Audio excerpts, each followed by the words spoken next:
এই যে মেয়েটাকে দেখছেন তার নাম সারা। সে সব সময় ছেলেদের মতো থাকতে পছন্দ করে, এমনকি ছেলেদের মতোই চলাফেরা করে। অর্থাৎ একটা ছেলে সব সময় যে যে কাজগুলো করে সেও তাই করে বেড়ায়। তার কোনো মেয়ে বন্ধু ছিল না, শুধুমাত্র ছেলেরাই তার বন্ধু ছিল। আর সে সারাদিন ছেলেদের সাথে খেলে বেড়াতো। এমনকি তার একটা টিমও ছিল। একদিন সারার কারণে তার টিম খেলায় হেরে যায়, তাই সারার এক বন্ধু তাকে দোষারোপ করতে থাকে। এরপর ওই দিন খেলার পর রাতে সারা বাসায় ফিরে আসলে তার মা প্রচন্ড রেগে যায়। সে তার উপর খুব বকাবকি করতে থাকে, কিন্তু সারা তার কোনো কথায় গুরুত্ব না দিয়ে নিজের রুমে চলে যায়। তখন রেওয়াতি মানে সারার মা তাকে অনেক কথা শোনাতে থাকে। আর একটা সময় সে বলে যে এর থেকে ভালো হতো আমার যদি একটা ছেলে হতো। আমি উপরওয়ালার কাছে সবসময় ছেলে চেয়েছি, কিন্তু সে কেন যে আমাকে তোমার মতো একটা মেয়ে দিয়েছে কে জানে। একে তো আজ খেলায় হেরে গিয়ে বন্ধুদের কথা শুনে সারার প্রচন্ড মন খারাপ ছিল, তার উপর বাসায় এসে তার মায়ের এমন কথায় সারা প্রচন্ড আপসেট হয়ে যায়। একটা সময় তারও মনে হতে থাকে যে আসলে তার মা ঠিক কথাই বলেছে। সে যদি সত্যি ছেলে হয়ে জন্মাতো তাহলে তার অন্য বন্ধুদের মতো কত ফ্রিডম থাকতো। অনেক রাত করে বাসায় আসলেও তার মা তাকে বকতো না। পরদিন সারা তার ফোন নিয়ে ঘাটছিল, তখন সে ভাবতে থাকে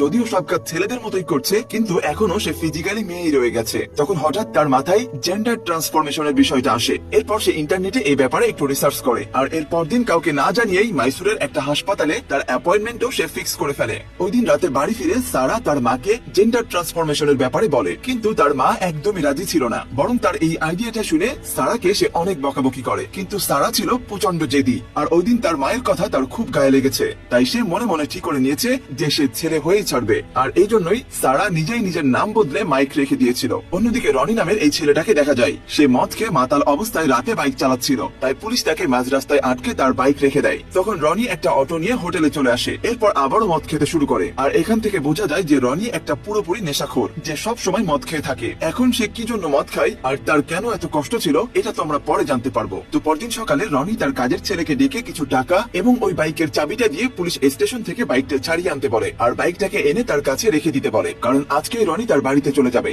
যাই হোক, রনি যখন তার বাড়িতে যাচ্ছিল তখন তার সাথে সারার দেখা হয়। সে রনির পাশের সিটে বসেছিল। তখন সারা অনেকক্ষণ রনির দিকে তাকিয়ে কিছু একটা ভাবে, আর তারপর সে একটা সময় রনির সাথে কথা বলতে শুরু করে। সারা রনির সামনে নিজের নাম মাইক বলে, আর গল্পে গল্পে সারা রনিকে বলে দেয় যে সে মাইসুর যাচ্ছে তার জেন্ডার চেঞ্জ করার জন্য, কারণ সে মেয়ে থেকে ছেলে হতে চায়। মেয়েদের জীবন তার একদমই ভালো লাগে না, কারণ সে ছেলেদের মতো ফ্রিডম চাই। এরপর কিছু দূর যাওয়ার পর বাস একটা জায়গায় এসে থামে। তখন রনি আর সারা বাস থেকে নামে কিছু খাওয়ার জন্য। এখানে তারা অনেক গল্প করে, আর এখানে তাদের দুজনের মধ্যে একটা ভালো বন্ধুত্ব তৈরি হয়ে যায়। আসলে রনির লাইফটা সারার অনেক বেশি ভালো লেগে গেছে, কারণ রনি তার মন মতো যেখানে খুশি সেখানে ঘুরতে পারছে, কাউকে কৈফিয়ত দেওয়া লাগছে না। কিন্তু ঠিক তখনই সারার ফোনে কেউ একজন কল করে। আসলে আব্রাহাম নামে কেউ একজন তাকে কল করছিল। আব্রাহাম ছিল মূলত সারার মায়ের বয়ফ্রেন্ড। সে সারাদের বাড়িতেই থাকতো, কিন্তু সারা তাকে একদমই পছন্দ করতো না। কিছুক্ষণ পর রনি ওয়াশরুমে যায়, আর এর মধ্যেই তাদের বাস ছেড়ে দেয়। কিন্তু সারা বাসের পেছনে অনেক দৌড়েও বাস ধরতে পারে না, তাই এখন সারা আর রনি একা হয়ে যায়। কিছুক্ষণ পর তারা খাবার খাওয়ার জন্য একটা রেস্টুরেন্টে যায়। সেখানে কয়েকটা ছেলে সারাকে দেখে নিজেদের মধ্যে বলাবলি করছিল, আরে এটা ছেলে নাকি মেয়ে বলতো। তখন তাদের মধ্যে একটা ছেলে ওয়াশরুমে যাওয়ার বাহানায় সারাকে চেক করার জন্য তার পেছনে টাচ করে চলে যায়। এরপর দ্বিতীয় ছেলেটি আবারও সারাকে টাচ করার চেষ্টা করে, কিন্তু এবার সারা তার হাত ধরে ফেলে এবং হাতটা মুচকে দেয়। অন্যদিকে রনি ওয়াশরুমে গিয়ে ওই প্রথম ছেলেটাকে অনেক মারধর করে যে সারাকে টাচ করেছিল। এরপর সারা আর রনি মাইসুর জন্য বেরিয়ে পড়ে। রাস্তায় তারা দুজন ভালোই এনজয় করে। একটা ট্রাকে করে তারা মাইসুরে পৌঁছে যায়। সেখানে পৌঁছে তারা দুজন দুজনের গন্তব্যে চলে যায়। রনি তার বাড়িতে চলে আসে। রনি বাড়িতে এসে তার মাকে বলে যে রাস্তায় তার মোবাইলটা বন্ধ হয়ে যাওয়ার কারণে সে তার মাকে ফোন করতে পারেনি। এরপর সে তার রুমে এসে আবারও মদ খেতে থাকে। পরদিন রনি তার বন্ধুদের সাথে বসে গল্প করছিল। এখানে জানা যায় রনি জ্যোতি নামের একটা মেয়েকে ভালোবাসতো, কিন্তু তাদের মধ্যে কিছু সমস্যার কারণে তারা এক হতে পারেনি। আর এখন জ্যোতির অন্য জায়গায় বিয়ে হয়ে গেছে, এমনকি এই মুহূর্তে সে 9 মাসের প্রেগনেন্ট। জ্যোতি এখন রনির সাথে বন্ধুর মতোই ভালোবাসে। অন্যদিকে সারা তার এক বন্ধুর কাছে গিয়ে জেন্ডার ট্রান্সফরমেশনের জন্য তাকে সাহায্য আর সাপোর্টের কথা বলে, কিন্তু তার বন্ধু জেন্ডার ট্রান্সফরমেশনের কথা শুনে তাকে সাহায্য করতে চায় না। তখন সারা মনে মনে ভাবে যেহেতু ডাক্তার কোনো সাপোর্ট ছাড়া তাকে অপারেশন করবে না, তাই রনির কাছে গেলে কেমন হয়। তো পরদিন সারা রনির বাড়িতে চলে যায়। সে রনিকে এই জেন্ডার ট্রান্সফরমেশনের জন্য অপারেশনের আগ পর্যন্ত তার পাশে থাকতে বলে। সারার কথায় রনিও রাজি হয়ে যায়, তাই সারা এখন থেকে রনির বাড়িতেই থাকতে শুরু করে। রনি সব সময় বাড়িতে একাই থাকতো আর সব সময় নেশা করে মৃত্যুর কথা ভাবতো। তো সারা আসার পর সে রনিকে তার মায়ের ব্যাপারে জিজ্ঞেস করলে রনি বলে তার মা কিছুদিনের জন্য কোথাও বেড়াতে গেছে। এরপর দিন রনি সারাকে জ্যোতির সাথে দেখা করতে নিয়ে যায়। এখানে জ্যোতি সারাকে রনির অতীত সম্পর্কে বলে। সে জানায় রনি আগে এমনটা ছিল না। রনির বাবা যখন মারা যায় তখন তার মা খুবই ভেঙে পড়ে, আর রনি তার মাকে খুবই ভালোবাসতো। রনির বাবা মারা যাওয়ার পর তাই সে একাই তার মায়ের দেখাশোনা করতে শুরু করে। একদিন রনির মা রনিকে একটা নতুন বাইক কিনে দেয়, আর এটা পেয়ে সে খুবই খুশি হয়ে যায়। পরদিন রনি যখন বাইক নিয়ে কলেজে যায় তখন কিছু ছেলে রনিকে দেখে তার মাকে নিয়ে মজা করতে শুরু করে দেয়। আর এটা শুনে রনি প্রচন্ড রেগে গিয়ে ওইসব ছেলেদের মারপিট করতে শুরু করে। আর এটা তো স্বাভাবিক, কাউকে বাবা মার সম্পর্কে যদি উল্টাপাল্টা কিছু বলা হয় তাহলে সে তো রেগে যাবেই। মারামারির এক পর্যায়ে রনির বেস্ট ফ্রেন্ড রনিকে থামানোর চেষ্টা করে, কিন্তু তবুও রনি ছেলেটাকে মারতে থাকে। তখন রনির বেস্ট ফ্রেন্ড এক পর্যায়ে রনিকে থাপ্পড় মেরে বসে। এতে রনি রাগের মাথায় একটা রড দিয়ে তার বন্ধুর মাথায় আঘাত করে, ফলে ওখানে থাকা সবাই তার বন্ধুকে নিয়ে হাসপাতালে চলে যায়।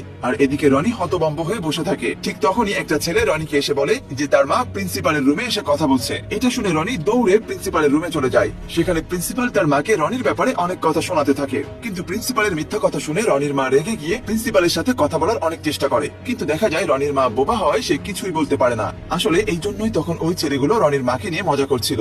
এরপর রনি তার মাকে নিয়ে সেখান থেকে বাড়ির দিকে যেতে থাকে, কিন্তু তখন কিছু দুষ্টু ছেলে এসে তাদের বাধা দেয়। এতে রনির বন্ধুরা তাদের থামানোর চেষ্টা করে, আর রনি বাইক নিয়ে তার মাকে নিয়ে যেতে থাকে, কিন্তু ছেলেগুলো কিছুতেই বাধা মানে না। তারা রনির পিছু নিতে থাকে। এদিকে রনি তাদের হাত থেকে বাঁচার জন্য রং সাইড দিয়ে গাড়ি চালাতে শুরু করে। ঠিক তখনই একটা গাড়ির সাথে রনির ধাক্কা খেয়ে অ্যাক্সিডেন্ট হয়ে যায়, আর রনির মায়ের উপর দিয়ে অন্য একটা গাড়ি চলে যায়। ফলে রনির মায়ের সেখানে মৃত্যু হয়। চোখের সামনে নিজের মাকে এইভাবে মরতে দেখে রনির মাথায় যেন আকাশ ভেঙে পড়ে। তার ছোট্ট একটা ভুলের কারণে সে আজ তার মাকে হারিয়ে ফেলেছে, আর তাই সেদিনের পর থেকে রনি সবসময় আপসেট হয়ে থাকতো, আর তার মায়ের মৃত্যুর জন্য সে নিজেকেই দায়ী মনে করত।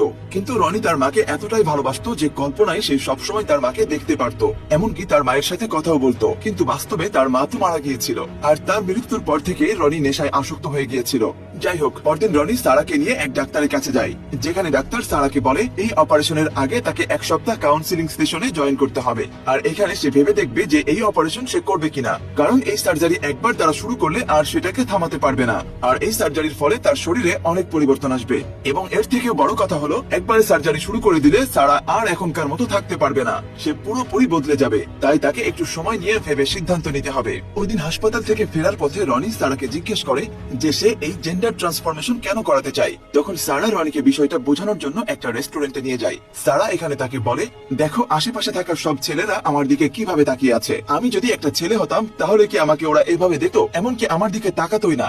মেয়ে হওয়ার কারণে সবাই আমার দিকে বাজে নজর দিচ্ছে। আর ছেলে হওয়ার একটা বড় সুবিধা হচ্ছে যে কোনো সময় বাসায় ফেরা যায়, রাতে অনেক দেরি করে ফিরলেও কাউকে কৈফিয়ত দিতে হয় না। আমি যদি সারা রাত বাইরেও থাকি তবুও আমার ইজ্জত যাওয়ার ভয় থাকবে না। আর এর থেকেও বড় কথা হলো ছেলেরা যে কারোর সাথে শুয়ে পড়তে পারে, তাদের মেয়েদের মতো কখনো পিরিয়ড, প্রেগন্যান্সি অথবা শারীরিক কোনো সম্পর্ক থাকে না। সব ছেলেরাই মেয়েদের সাথে রাত কাটাতে পছন্দ করে। এসব শুনে রনি তাকে বলে, এগুলো তো তুমি মেয়ে হয়ে করতে পারো, এটার জন্য জরুরি না যে তোমার ছেলেদের সাথে রাত কাটাতে হবে। তখন সারা বলে, তুমি তো ঠিকই বলেছ, আমি আমার সার্জারির আগে একটা মেয়ের সাথে রাত কাটাতে চাই। তারপর একদিন রনি একটা কল গার্লকে সারার কাছে নিয়ে আসে, কিন্তু ওই কল গার্ল যখন সারাকে টাচ করছিল তখন সারার কাছে এটা একদমই ভালো লাগছিল না, তাই সে সেখান থেকে বের হয়ে আসে। পরদিন রনির এক বন্ধু তার বেস্ট ফ্রেন্ডকে রনির কাছে নিয়ে আসে, কারণ ওই দিন রনির মায়ের মৃত্যুর পর থেকে তাদের দুজনের মাঝে আর কোনো কথাই হয়নি। তাই তার সব বন্ধুরা তাদের দুজনকে সবকিছু ভুলে আবারও এক হতে বলে। সেখানে তারা দুজন অনেক ঝগড়া করে, কিন্তু এরপর আবারও দুজন দুজনের সাথে বন্ধুত্ব করে নেয়। তো এরপর দিন রনি খবর পায় যে তার এক্স গার্লফ্রেন্ড অর্থাৎ জ্যোতি একটা মেয়ে সন্তানের জন্ম দিয়েছে। তাই তারা সবাই মিলে তাদের দেখার জন্য হাসপাতালে চলে যায়। জ্যোতি তাদের সবাইকে দেখে খুবই খুশি হয়। যাই হোক, পরদিন রনি সারাকে নিয়ে আবার হাসপাতালে যায়।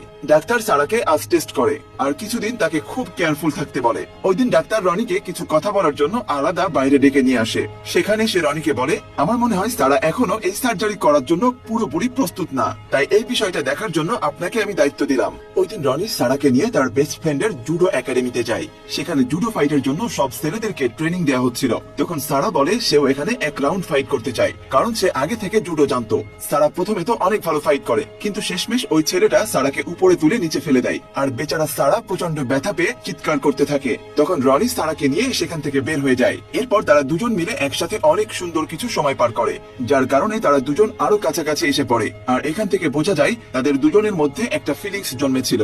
দুজন দুজনকে অনেক চাইতো, কিন্তু তবুও কেউ কাউকে মনের কথা বলতে পারছিল না। পরদিন সারার ফোনে পুলিশ স্টেশন থেকে কল আসে। পুলিশ অফিসার তাকে বলে সারার নামে তার পরিবার থেকে মিসিং কমপ্লেইন করা হয়েছে। তাই ওই পুলিশ অফিসার সারাকে যত দ্রুত সম্ভব পুলিশ স্টেশনে চলে আসতে বলে। তাই কিছুক্ষণ পর সারা আর রনি পুলিশ স্টেশনে যায়, কিন্তু সেখানে তারা সারার মা আর তার বয়ফ্রেন্ড আব্রাহামকে বসে থাকতে দেখে। আসলে তারা সারাকে নিয়ে যাওয়ার জন্য এখানে এসেছে, কিন্তু সারা পুলিশের সামনে তার মাকে না করে দেয়। ফলে পুলিশ অফিসার তার মাকে এখান থেকে চলে যেতে বলে, কারণ সারা এখন প্রাপ্তবয়স্ক একজন মেয়ে হয়ে গেছে, যার কারণে সে নিজের সিদ্ধান্ত সে নিজেই নিতে পারবে। ওই দিন পুলিশ স্টেশন থেকে বের হওয়ার পর সারা তার বাবার সাথে দেখা করতে যায়। আর এখানে সারার জীবনের একটা অতীতের ঘটনা দেখা যায়। আসলে ছোটবেলা থেকে সারার বাবা তাকে খুব ভালোবাসতো। একদিন আব্রাহাম নামের একটা লোক তাদের বাড়িতে আসে। আসলে আব্রাহাম চাইতো সারাদের পাশের বাড়ির পরিত্যক্ত পরিত্যক্ত ঘরটাতে একটা জুডো একাডেমি খুলতে, আর এর জন্য সে সারার বাবাকে প্রতি মাসে মাসে ভাড়া দিবে। তাই সারার বাবাও রাজি হয়ে যায়। এভাবে কিছুদিন চলতে চলতে সারার মা আর আব্রাহামের মধ্যে একটা সম্পর্ক তৈরি হয়ে যায়। আর এরপর সারা ধীরে ধীরে বড় হতে থাকলে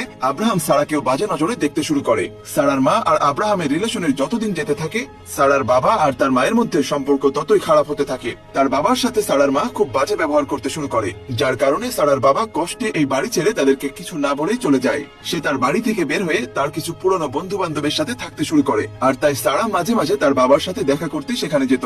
এরপর একদিন আব্রাহাম সুযোগ বুঝে কেউ বাড়ি না থাকায় সারা রুমে এসে তার সাথে জোর জবরদস্তি শুরু করে, কিন্তু সারাও কম ফাইট জানতো না, তাই সে আব্রাহামকে মেরে বাড়ি থেকে বের করে দেয়। এরপর হঠাৎ একদিন আব্রাহাম সারাকে খুঁজতে খুঁজতে রনির বাড়িতে চলে আসে। সে এসেই জোর করে সারাকে নিয়ে যেতে থাকে। সারা না যেতে চাইলে আব্রাহাম তাকে মারতে শুরু করে, আর এটা রনি দেখে ফেলে। সে এসে আব্রাহামের হাত থেকে সারাকে বাঁচানোর চেষ্টা করে, কিন্তু আব্রাহাম রনিকে খুব বাজে ভাবে মেরে সারাকে সেখান থেকে নিয়ে চলে আসে, আর বাড়িতে এসে সারাকে বন্দি করে রাখে। কিন্তু তার পরদিন সকালে রনি সোজা সারার বাড়িতে চলে আসে। সে এতটাই রেগেছিল যে সে সোজা এসে আব্রাহামের উপর অ্যাটাক করে। আব্রাহাম জুডো ট্রেনার ছিল, তাই তার সাথে পারা এত সহজ নয়, কিন্তু তারপরও রনি তাকেও মেরে হারিয়ে দেয়, আর অবশেষে সারাকে নিয়ে সেখান থেকে চলে যায়। রাস্তায় যাওয়ার সময় সারার ডক্টর রনিকে ফোন করে বলে আগামীকাল সারার সার্জারি করাতে হবে, তাই তাকে নিয়ে এখনই একবার হাসপাতালে দেখা করতে হবে। তখন এই কথা শুনে রনির খুবই মন খারাপ হয়ে যায়, কারণ সার্জারির পর সারা আর আগের সারা থাকবে না, সে মাইক হয়ে যাবে। তো পরদিন রনি সারাকে ওই হাসপাতালে নিয়ে আসে। সে প্রচন্ড রকমের আপসেট ছিল, কিন্তু সারাকে কিছুই বলে না। শেষমেশ সে সারাকে বলে, আমি তোমাকে কথা দিয়েছিলাম সার্জারি পর্যন্ত তোমার সাথে থাকবো, আর এখানে আমার কাজ শেষ, তাই আমি চলে যাচ্ছি। এদিকে রনি যাওয়ার পর সারা খুব ভেঙে পড়ে। সারা বুঝতে পারছিল যে সে রনিকে ভালোবাসতে শুরু করেছে। তখন সারা কান্না করতে শুরু করে, আর কিছুই বুঝে উঠতে পারে না এখন তার কি করা উচিত। এদিকে রনি তাকে ছেড়ে চলে গেছে। সে রনিকে থামাতে চাইছিল, কিন্তু কিছুই করতে পারছিল না।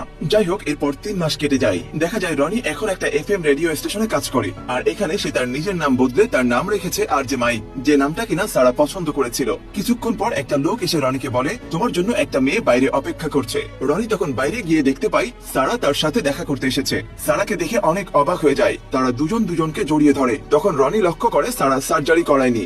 রনি তখন এর কারণ জিজ্ঞেস করলে সারা বলে, কাউন্সিলিং এর সময় ডাক্তার আমাকে বলেছিল যে কারণগুলোর জন্য আমি জেন্ডার পরিবর্তন করতে চাই, এগুলো সবই স্টিলই কিছু কারণ, আর এইসব কিছু আমি মেয়ে থেকেও করতে পারবো। এই জন্য আমার জেন্ডার পরিবর্তনের কোনো প্রয়োজন নেই। আর এটা শুনেই আমি খুব খুশি হয়ে গেছিলাম, কারণ তখন আমার ভিতর তোমার জন্য একটা ফিলিংস কাজ করছিল, আর এখন আমি মেয়ে হয়ে অনেক খুশি আছি। এখানে শেষমেশ রনিও তার ভালোবাসার কথা সারাকে বলে দেয়, ফলে তারা দুজনে এক হয়ে যায়। আর এই হ্যাপি এন্ডিং এর মধ্য দিয়ে গল্পটা এখানে শেষ হয়ে যায়।